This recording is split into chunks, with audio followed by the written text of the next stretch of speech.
있었기 때문에 그렇죠.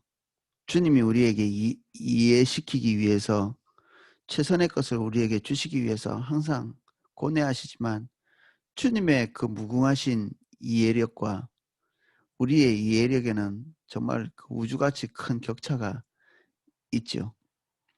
예수님께서 우리에게 항상 깨닫게 하시는 것은 우리의 수준에까지 내려오셔서 우리를 가르치시는 것입니다. 그래도 그렇게 해야 할 우리의 낮은 이해력에다 집어넣어야 될 이유가 있는 것이죠. 우리가 꼭 알아야 될 이유가 있는 것이고, 우리가 교회에서 늘 배우는 것처럼 하나님의 나라는 하나님의 통치를 말하는 것입니다. 우리는 땅과 그리고 국민 그리고 주권 이렇게 학교에서 배웠지만 이 성경에 나와 있는 이 배경에서 예수님의 음성을 듣고 있는 이 사람들은 국가적인 개념이 누가 통치하느냐, 이것이 이 국가의 개념입니다. 누가 통치하느냐. 그것이 파라오냐, 아니면 알렉산더냐, 아니면 로마의 통치자냐, 이것이 그의 국가의 개념이죠. 그래서 하나님께서 다스리는 것이 하나님의 나라인데, 이 하나님의 나라를 무엇에 비유할까? 마치 사람이 자기 채소밭에 갖다 심은 겨자씨 하나 같으니 자라 나무가 되어 공중의 새들이 그 가지에 깃들여느니라. 겨자씨는 정말 눈에 보이지도 먼지 같은 느낌을 주는 그런 것이죠. 우리 성지순례 갔다 오신 분들이 겨자씨를 사오시기도 하고, 그런데 제가 한번 그 사오신 것을 봤는데 정말 좁쌀보다 10분의 1밖에 되지 않습니다. 하나님께서 우리에게 오셔서 당신의 통치를 말씀하실 때 우리가 좋은 마음으로 그것을 우리의 마음밭에 심을 때 그것이 겨자씨 하나같이 미미한 것이죠. 여기서 극렬한 대비를 이루고 있는 것이 지금 현재 심고 있는 하나님의 그 말씀, 이것과 앞으로 장차 이 말씀이 열매 맺어서 그 결실로서 완료될 때 그때의 모습과 극렬한 대비가 되는 거죠. 겨자씨는 눈에 보이지 않을 만큼 작지만 이스라엘의 겨자의 나무는 한 2m 이상 되는 것 같습니다. 2m 정도. 뭐 더 큰 나무도 있겠지만 예수님께서 더 큰 나무를 비유를 드시는 것이 아니라 이 격차를 지금 말씀하려고 하시는 거죠. 이 비유는 남자들에게 한 비유죠. 농사를 지으니까. 이스라엘 전통에서는 씨를 한 밭에다가 두 가지를 뿌리지 않습니다. 구약을 읽어보신 분들은 조금 낯선 농사법이라고 이렇게 생각. 지금은 한 밭에다 이것도 심고 저것도 심고 뭐 그런 밭이 있을지 모르겠는데 이스라엘 전통은 딱 하나의 밭에 하나의 씨만 뿌리게 돼 있죠. 섞이지 않도록. 우리의 삶의 밭에, 우리의 마음의 밭에 단 하나의 하나님의 말씀만 이렇게 심도록 이 자연스럽게 이렇게 받아들여지게 되어 있습니다. 이 밭을, 이 이스라엘 사람들, 지금 듣고 있는 이 청중이 겨자씨를 심었다 이렇게 할 때는 겨자씨 하나만 자기 밭에 갖다 심는구나. 자기 밭, 이게 체전이라고 되어 있는데 우리가 밖에 나가서 세상을 통치하고 알렉산더처럼 세계를 지배하는 어떤 그런 것이 하나님의 나라의 개념이 아니라 오히려 정반대로 하나님의 나라가 외부에서 우리의 삶 그리고 우리가 지금 누리고 있는 이 삶의 좁은 영역 안으로 침투해 들어오는 것입니다. 여러분들이 통치하고 있는 여러분들의 인생과 삶 속에 하나님의 통치가 개입해서 들어올 때 이것이 겨자씨 하나가 와서 심기는 것입니다. 그동안 내가 원하는 대로 결정하고 내가 원하는 대로 꾸려갔던 삶이 하나님의 말씀이 들어와서 하나님께서 원하시는 대로 결정하고 우리가 우리의 삶의 그 방식을 내려놓고 하나님의 통치를 가져와서 그 삶 속에 심을 때 그게 하나님의 나라가 시작되는 겨자씨와 같은 것이죠. 그렇게 한다고 급작스럽게 뭔가가 달라지는 것도 아니고요. 그것이 뭐 위대한 그 겉포장지를 가지고 있는 것은 아니거든요. 근데 하나님의 통치대로 우리의 삶이 꾸려져 나가기 시작할 때 그 결과가 처음에 미미한 것과 상관없이 그것과 비교되지 않게 큰 결과물로 이렇게 이루어져 나가게 된다. 이것들을 말씀하고 싶은 거죠. 뒤에 연속적으로 나오는 것도 그렇습니다. 내가 하나님의 나라를 무엇으로 비유할까? 아마 여성들을 쳐다보고 말씀하셨겠죠. 이 하나님의 나라는 직장을 얻어서 이렇게 직장 생활을 하는 사람이나 그리고 집안에서 살림을 하고 있는 여성이나 똑같이 같은 처지에서 하나님 나라를 세워가야 될 필요성에 대해서 예수님이 보시는 거죠. 남성도 여성도 자기의 입장에서 그리고 자기의 처지에서 하나님 나라가 들어와서 안착되기 시작해야 되는 거죠. 그래서 하나님 나라는 집 안에도 있고요. 집 밖에도 있어야 되죠.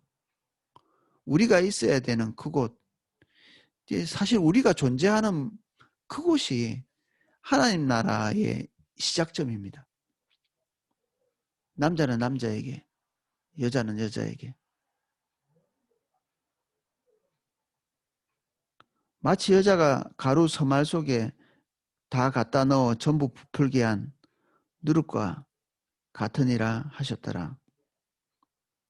가루 서말은 한 150인분 정도 되는 그런 양이라고 하는데 여기에 여러분들 설교 많이 들으셔서 아시겠지만 조그마 전날에 먹고 부풀게 한 그 가루 하나 한 덩어리를 갖다 집어넣는 것이죠. 앞에 거하고 개념은 비슷합니다. 조그마한 누룩이 들어가서 어마어마한 사이즈로 불어나는 이 비유를 말씀하시는 것이죠. 오늘 우리가 하나님의 말씀대로 조그마한 것들을 순종하고 실행한다고 이게 우리의 삶에 뭐 그렇게 큰 것일까? 이게 굉장히 소박하게 보이지만 하나님께서 우리에게 말씀하시고자 하는 것은 이것이 하나님 나라의 특성을 말해주는 그런 결과로 종결되게 될 것이다. 처음과 끝이 완전히 다르게 될 것이다. 이게 주님께서 우리에게 가르쳐 주시고자 하시는 내용이죠. 저는 하나님의 나라에 대해서 자주 목격하는 바가 있습니다. 어떤 분이 포도나무에 오셔서 그동안에 자기의 결정과 자기가 옳다고 생각하는 바대로 쭉 이렇게 살아오시다가 그 방향이 올바르지 않다는 것을 스스로 깨닫고 작은 것 하나부터 시작해서 하나님께서 원하시는 방향으로 자기의 삶을 조금씩 조정해 나가는 그런 일들을 제가 목격할 때 그것이 얼마 이후에 서서히 자라기 시작하는 것들을 제가 봅니다. 1년, 2년, 3년, 4년. 어떨 때는 처음에 그분이 자신의 결정대로 꾸려간 삶이 너무 형편없이 엉망진창인 경우가 있거든요. 이게 당연합니다. 우리가 우리의 주인이 될 때, 우리가 결정한 대로 삶을 꾸려나갈 때 우리의 삶이 정말 난장판이 되죠. 우리가 기대한 것은 그것은 아니었겠죠. 누가 자기의 삶이 난장판이 되기를 원하겠어요. 우리 사형리 많이 알고 계시죠? 거기에 자기가 왕좌에 앉아 있을 때 삶이 엉망진창이 되는 그런 그림이, 이게 하나님 나라를 너무 잘 설명하고 있는 그림이죠. 거기에 누가 앉아 계셔야 돼요? 내가 나의 삶의 통치자가 되는 것이 아니라 예수님께서 우리의 삶에 왕좌에 앉으셔서 통치해 나가시는, 그것이 하나님 나라가 우리의 삶에, 나에게 침투해 들어오는 것이죠. 그래서 우리 안에서 부풀기 시작하는 것입니다. 우리 안에서 싹이 나기 시작하고 그것이 나무가 되어지는 거죠.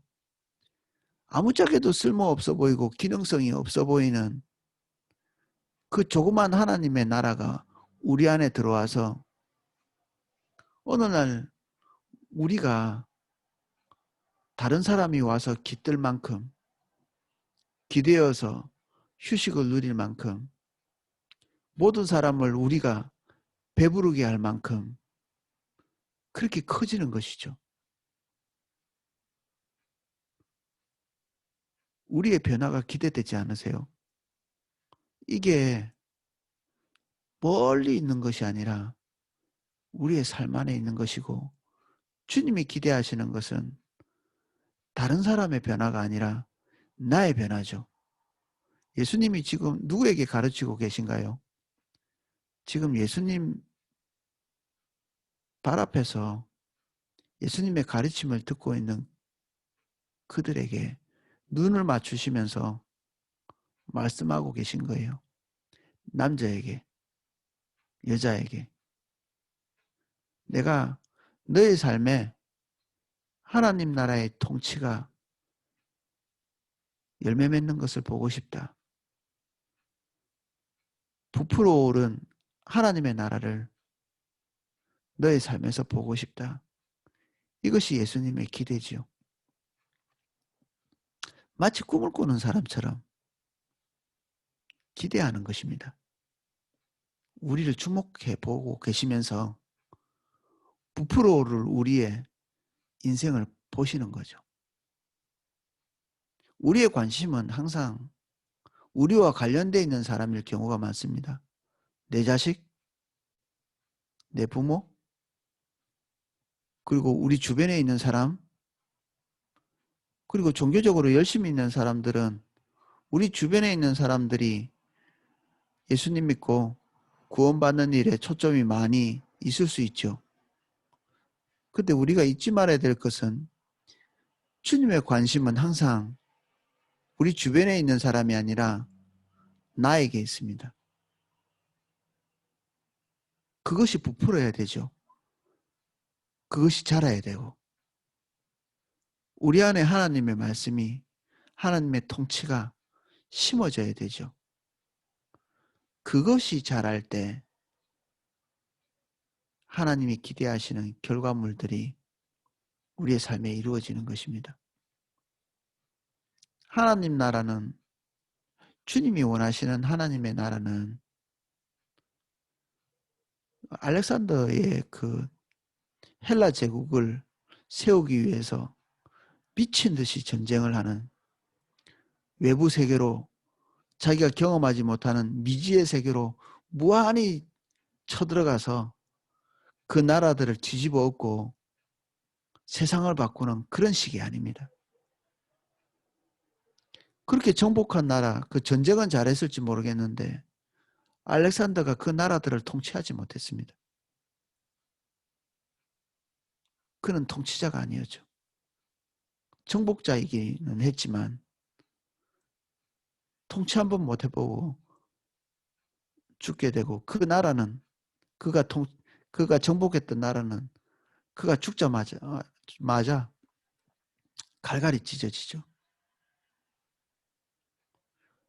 하나님의 나라는 세상의 그 위정자들이 요구하고 바라보고 그리고 꿈꾸는 그런 나라와는 전혀 다릅니다. 외향적이라기보다는 내향적인, 우리 안에서 이루어지는 그런 형태의 나라입니다. 열방을 향해서 침투해 들어가는 하나님의 나라이기 이전에 우리의 삶 안으로 침투해 들어오는, 내 삶으로 침투해 들어오는, 나의 결정 안으로 침투해 들어오는 그런 하나님의 나라죠. 그렇게 해서 발효된 누룩으로 부풀어 오른 우리가, 그리고 싹이 나서 나무가 된 그 겨자씨가 열방으로 나가는 것입니다. 또 다른 가루 서말 속에 들어가는 것이죠. 그러니까 우선적인 하나님의 관심사는 여러분 한 사람 한 사람입니다. 나이고요. 나. 오늘은 다른 사람에 대한 신경은 오늘 끊어버리고 내가 하나님 앞에서 하나님의 통치 안에 온전히 들어가도록 기도하는 시간 되기를 원합니다. 주님의 관심사, 나의 결정, 내 안에 심겨지는 하나님의 말씀, 그것이 오늘 우리가 뭔가를 결정하는 그 결정에 섞이지 않는 이의 씨죠. 이스라엘의 농사법에 대해서 설명했지만 섞이지 않는 씨, 그분의 말씀으로만 결정해 나가는 50대 50 아닙니다. 우리의 밭은 하나님께서 주시는 그 씨앗만 심겨야 하죠. 섞어 뿌리면 안 됩니다. 제가 기도하고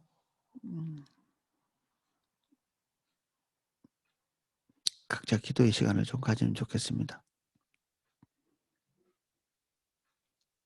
하나님의 나라는 밖으로 뻗어져 나가는 것이 아니라 우리 안으로 침투해 들어오는 것입니다. 하나님의 통치가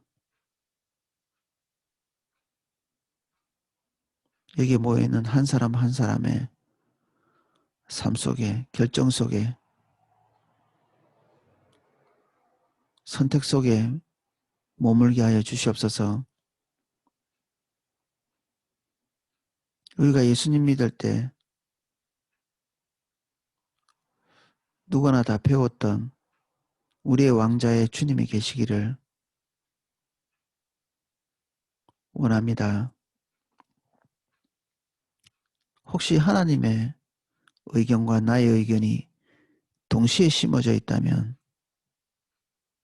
우리가 부정합니다. 우리의 심겨진 모든 것들은 다 뽑아내고 온전한 밭이 될 수 있도록 도와주십시오. 주님의 말씀만 심겨질 수 있도록 은혜를 주십시오. 30배, 60배, 100배의 위대한 결과물을 지향하지 않고 오늘 겸손한 마음으로 주의 말씀에 굴복할 수 있도록 도와주십시오. 만드는 것이 아니라, 쟁취하는 것이 아니라 심는 것입니다. 그것은 생명이 있는 것입니다. 자라게 될 것이고 우리의 원함을 따라가 아니라 하나님의 원함을 따라 결실하게 됩니다. 우리의 노력이 아니라 하나님 나라의 특성 때문에, 주의 말씀의 특성 때문에 그것은 열매 맺고 우리의 삶이 부풀어 오르게 됩니다.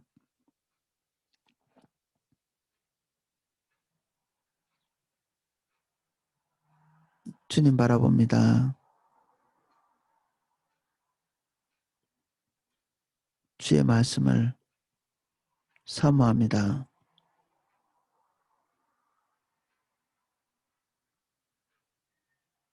우리 안에 오시옵소서.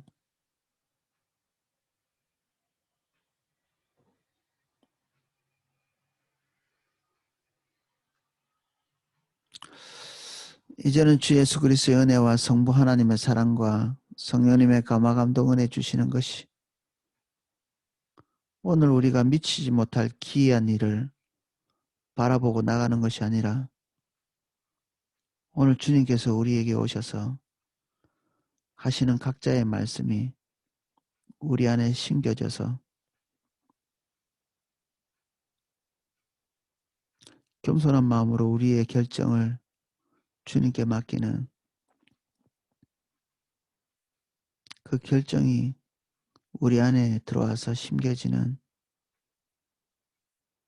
그것을 기대하는 모든 삼사교구 성도님들 그리고 함께 예배하는 모든 분들 마음 안에 그 삶 위에 이제로부터 영원까지 그 은혜가 기름 부어지기를 축원하옵나이다. 아멘.